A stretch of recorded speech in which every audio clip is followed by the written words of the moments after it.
This week on the Streaming Insider, I'm going to answer two questions I keep getting from readers. Why are there so many carriage disputes, and why can't I get a direct-to-consumer service for my regional sports network? This coming up on the Streaming Insider.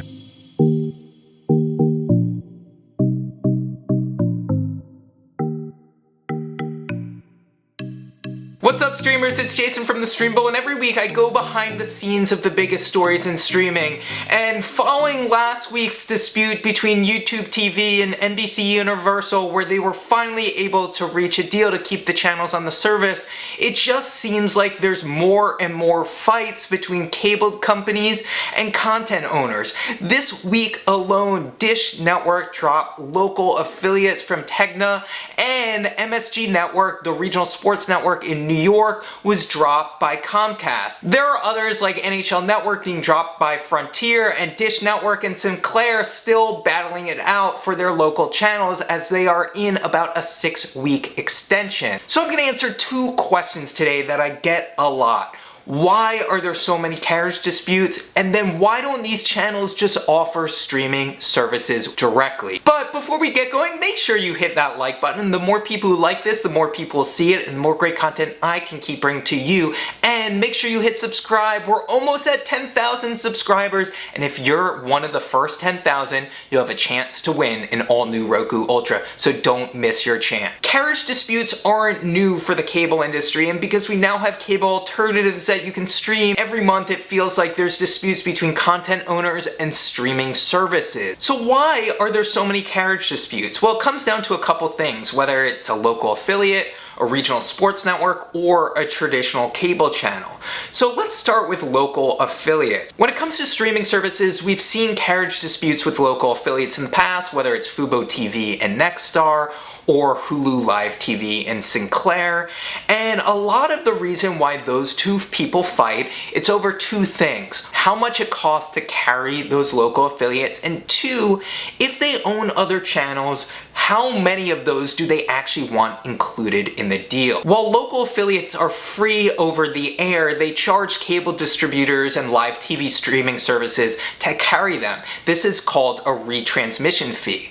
And those prices over the last decade have skyrocketed. And while these retransmission fees seem small at a couple dollars per subscriber, they add up over a bunch of local affiliates, and they've grown to billions of dollars paid by cable and streaming companies that then get passed on to you. And when it comes to cable companies, they then add on a local broadcast TV fee, which are on top of your cable subscription, and streaming services that usually include them, it requires them to raise their price every single year. On top of that, some of the companies that own local affiliates own other channels too, whether it's Viacom, CBS, which owns a broadcast network and a bunch of cable channels, or NBC Universal, which has NBC and then their portfolio of cable channels and regional sports network. But cable companies and streaming services have started to fight back. No bigger than Dish Network and SLING. SLING only carries Fox and NBC local affiliates in owned and operated markets, and Dish Network is currently in dispute with Sinclair and with Tegna, two of the biggest local broadcast operators, because they feel like, why should we pass on those costs to the consumer when they can get them for free via antenna?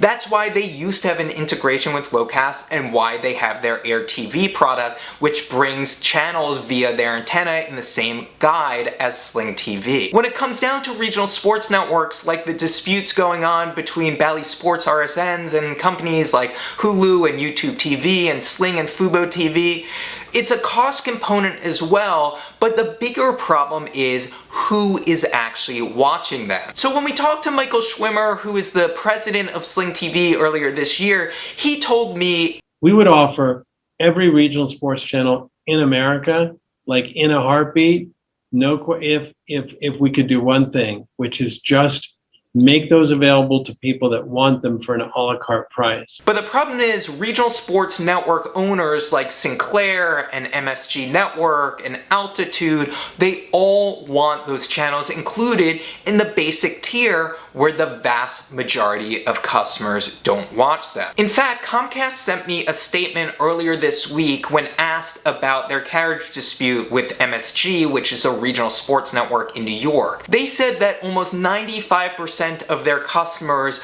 didn't watch more than 10 of the 240 games that aired on MSG Network, and only 20% of customers watched it at all. In a couple minutes, I'm gonna go through why they can't just launch a direct-to-consumer service and why it just can't be an add-on to these streaming services. But before I get through that, the third reason why there's so many carriage disputes is consolidation in the media industry.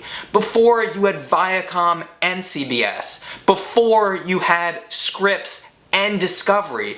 But now all of those companies have more channels, and when you own a cable company or a streaming service, you're negotiating with a bigger company who requires you to carry not just some, but all of their cable channels. And because of that, costs continue to go up. So when you hear that cable companies and live streaming services are in dispute, it sometimes is a good thing. When they do have these carriage disputes, they are fighting to keep their costs down, which hopefully mean it will keep your costs down. The biggest problem is, in most cases, if they don't reach a deal, they don't actually lower your price. So those are the three reasons why there's so many carriage disputes.